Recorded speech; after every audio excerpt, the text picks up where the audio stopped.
Hey guys, welcome back to Project Bodybuilding. This weekend we saw Chris Bumstead take the stage for what will be his final time, but he did so in the open division, and the reception was great. And a lot of that definitely does have to do with favoritism and the nostalgia. Basically, this was a nice, neat little bow on top of a very illustrious career. So let's take a look back at that career. Today is another episode of my Progress Report series, where I take a few versions from a bodybuilder's career to see where they have gotten better, where they've stalled, or maybe where they've gotten worse. This is a send-off to Chris, basically. I imagine videos on him after this period will be few and far between since he will no longer be an active competitor, so I wanted to pick versions that represented the biggest turning points in his career. That left me with three choices to compare today. First up is his 2019 Olympia version, as it was his first Mr. Olympia win. This was an obvious place to start. Next, we're going to use his last Olympia win from this year so we can get that nice comparison of the first win to the last. And of course, we had to throw in this weekend's open version so we can see two incarnations of his classic physique compared to his open physique. This isn't a video about his best version per se. I think I will do that video eventually, but this is all about how Chris has transformed his physique over many years and many Olympia titles. Those are the three versions. We'll take a look at multiple poses today, and I'll deliver to you my progress report on the 6-time classic physique Mr. Olympia champion, Chris Bumstead. Remember, if you guys like these types of videos, be sure to hit the like button and subscribe for more. Alright, so we have to start with the front pose here, but let's skip the front double since I don't look at every pose anyway, and since Chris's front lat spread is one of his signature poses. Now, I didn't think this would change a whole lot. It was always good. Since 2017, it's been a killer pose for him. But there was a pretty big jump from 2019 to the 2024 Mr. Olympia. And it's not just size, but also muscle maturity as well. The quads are a good place to start here. The quads themselves are a little bigger, but the biggest size difference here is actually the adductors. He finally fully got rid of that thigh gap. So now the legs are not only more filled out, but more filled in. But I think the biggest difference overall is actually the conditioning and the details. Chris may be a young guy, but he has a great level of muscle maturity by this point, and having to meet the classic weight cap towards the end of his career actually helped his later versions look even sharper. The legs are fine in 2019, they're pretty detailed, but then you see 2024. Every muscle is separated by deeper crevices, the muscles themselves are more detailed, every head of the quad has more to offer in terms of detail at the 24 Olympia, and the skin is so incredibly thin, evident by all that graininess you can see throughout the thighs. And then upstairs, I think the best way to get a grasp on all the gains he made between these two versions is to just look at the neck. In 2019, I gotta be honest, it looks a little pencil-ish. Then at the 2024 Olympia, it's thicker itself, but also the traps are bigger and everything else got bigger around it. His neck is being consumed. The chest is thicker, the delts are a little bigger, and the bis, tris, and forearms are all much bigger. They really fill in that gap Chris had in 2019 between his arms and lats. But of course, what also helped fill in that gap was the lats themselves. With how big he got them and how much more developed he got them, it literally makes his insertions look even lower than they were in 2019. And he's much wider and fuller top to bottom. So while I wasn't expecting a big shift here, there definitely was one. He's much thicker in all the upper body peripherals, wider in the lats, and much drier and more detailed top to bottom. And I know this may not seem like a whole lot to some people out there. You have guys in open that can make the changes Chris made from 2019 to the 2024 Olympia in a matter of 2 years. But keep in mind, Chris had to do this with a weight cap in mind, and sometimes towards the end of his career, he was actively fighting with that weight cap. So this amount of improvement for a classic guy is fantastic. We don't see this type of improvement in this division often. But what about when there's not a weight cap? Well, this actually won't always be the case, but from the 2024 Classic to the 2024 Open, I prefer the Open version. Did he lose some detail? Yeah. Did he gain fullness though? Absolutely. And this is what we all expected. The Olympia to Prague only had 4 weeks between them. So we all knew that if he got bigger, it would largely have to be from just overcompensating with extra carbs and a fuller package, because you can't gain that much muscle in 4 weeks. Especially when the rebound can't be crazy because you still have to stay in condition. But I really don't think the details matter as much in the front poses as compared to something like a rear double where it's all about detail. And with the open version, the quads are much bigger. I thought it was actually Photoshop at first, but nope, this was taken from a video, so no Photoshop. And the lats are even fuller and wider. So not only are the main elements bigger, but the X-frame is even more exaggerated. Maybe you prefer the details on the 2024 Olympia version, but I prefer the Prague Pro version in this shot for sure.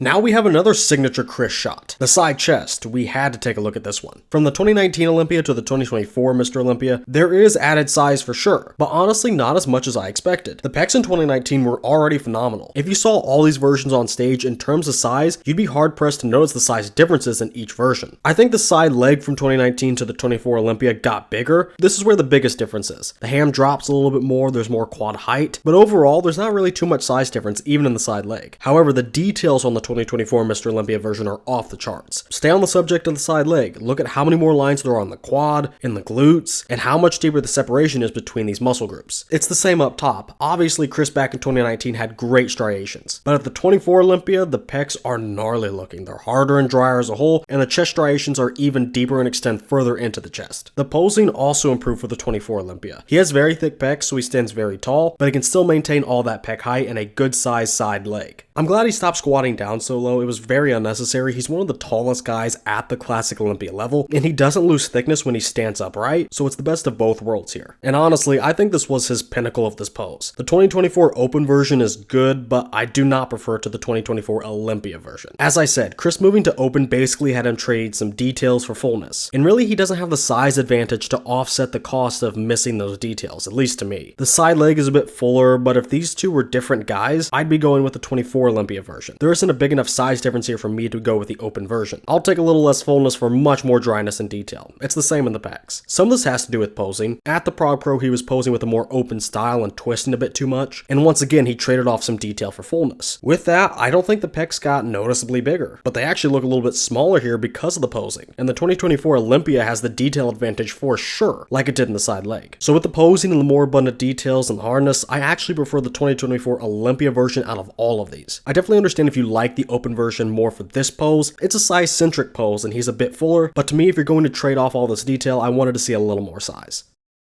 Now we have the rear double, which was always Chris's weakest shot when he first got onto the classic scene. Look at 2019, this is amateur hour from the waist up. There is basically zero detail, zero thickness, and really not a whole lot of width considering how tall and how wide Chris is structurally. The lower half was always solid though, even back in 2019. Thankfully, Chris made one of the best transformations of a single body part I've ever seen. 2019 to the 2024 Olympia version is nothing short of a miracle. And yes, this was still technically his worst pose, but this is still a massive upgrade. It doesn't even look like the same person. I can't even say he doubled his gains. It's literally not even a logical equation. He took nothing and quite literally made it into something. I don't even really need to point things out. Everything got better on every metric. The delts and arms are bigger and much more detail, same with the lower limbs. Even with the hamstring tear, and the back is actually a back now, not just a blank canvas. Unfortunately, his back really didn't get any better from the 24 Olympia to Open. In fact, he posed it differently and it's a weaker pose than before. Obviously still miles ahead of 2019 though. I think what happened is at the Prague Pro, he tried to compensate for his lack of Open level thickness by pinching his shoulder blades and overly contracting his lats. This really didn't add thickness and it took away some of the width, so this was definitely not worth it. And the lower body was more shredded at this year's Olympia compared to Prague, so he was worse off there too. Again, it is kind of miraculous that even though Chris notably regressed from the Olympia in the shot, he's still so totally different from 2019. But yes, the 24 Olympia was by far the best out of the three. Best detail in the upper and lower body, widest back, and the best back overall. What a transformation though, and let's keep in mind that this was done basically on his own. Ian Valliere was the one coaching him between 2019 and 2020, and that's where the back took the massive leap in all those metrics. And Ian and Chris have said this before, they really didn't have a standard off-season program. They both really preferred that Chris was left to his own devices. So he did this in a regular gym, probably with some training partners, but largely alone, with basically no oversight as far as programming went. This was pre-Honey Rambod, in fact, and that makes this transformation all the more impressive.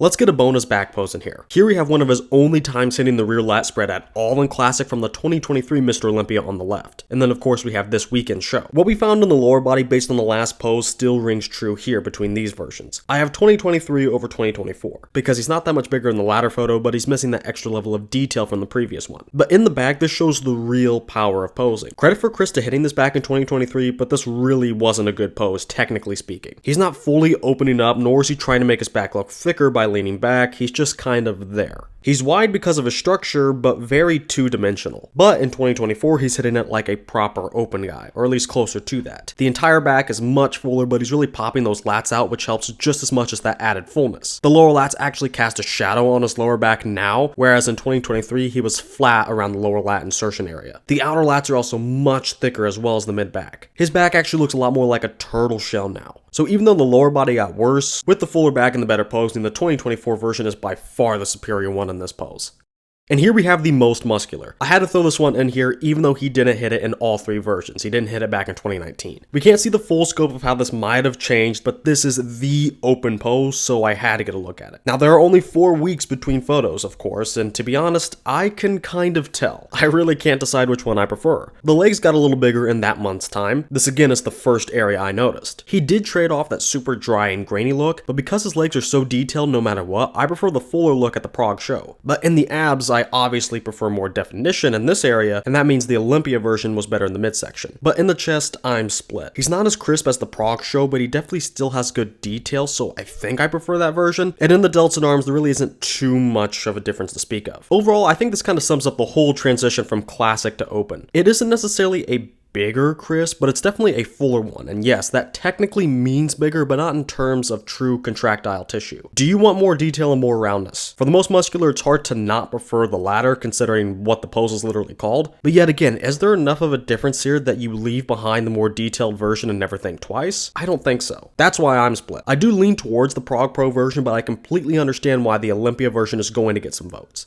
Okay, I lied. I actually couldn't resist taking a look at Chris Bumstead's succulent front double. Honestly, when I look back at 2019, it's crazy to think that he even won this year based on what we saw in later versions. Like, I know it was a controversial victory, right? But even in a strong shot like this, Chris just looks so skinny now. And looking ahead to the 2024 Olympia version, I think his waist actually got a little smaller actually, but literally everything else grew a ton, the legs and lats especially. He even improved those arms, a lot actually when you really look at them. I know we were also impressed back in 2019 when Chris would hit this one, and for good reason. It's a fantastic pose and a very classic one. But given the weight restrictions, I think most of us would never dream that Chris would make this drastic of an improvement, but he did. And at the Prague Pro, he loses a lot of that detail that he had at the 24 Olympia, but to me this is just a healthier look, which probably isn't the right word to use, but I think a lot of you guys can pick up on what I mean. I think the less conditioned look actually helps him here. The angles to his conditioning and to the different muscle groups aren't as harsh, and the texture of his skin is a little more watery. But also the legs and lats are fuller, and overall I find this pose to be more harmonious than the Olympia one, even though it's objectively worse. He's not as sharp, and if you're saying that right now, you're absolutely correct. But at the same time, that also makes him look more youthful. Maybe you get that, maybe you don't, but you can't deny the huge change in this pose over his entire career. And of course, it's made all the more impressive by the fact that this was done in a restricted division.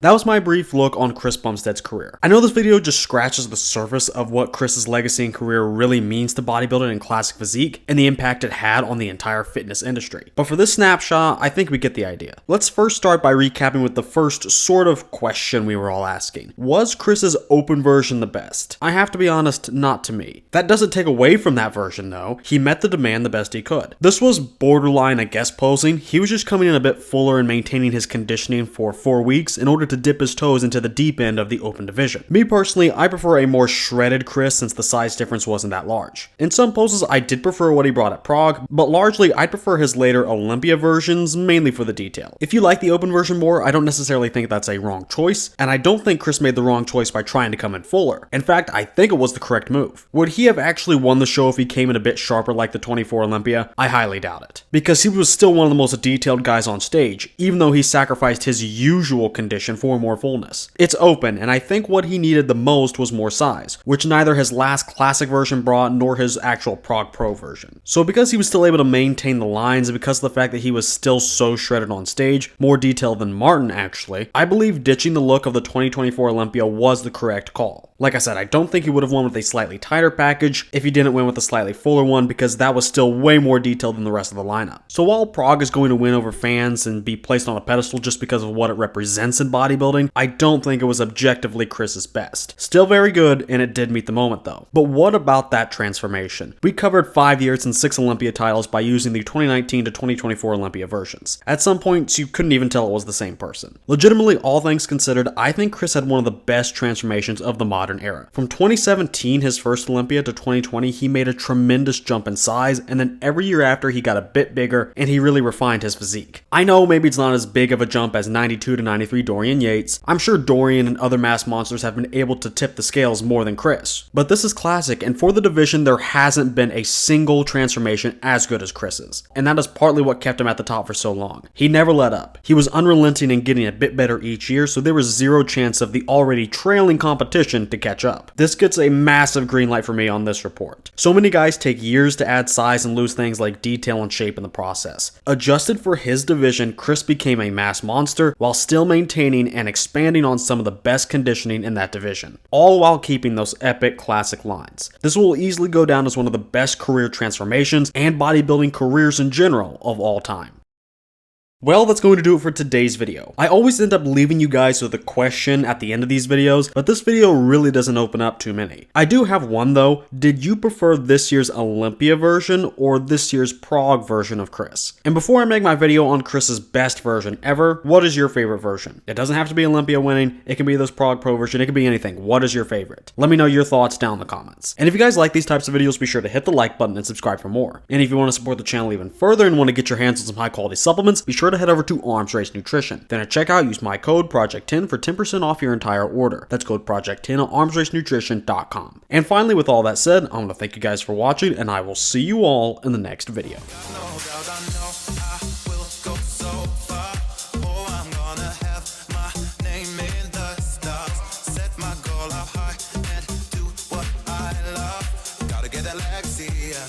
Gotta get that Lexi, yeah.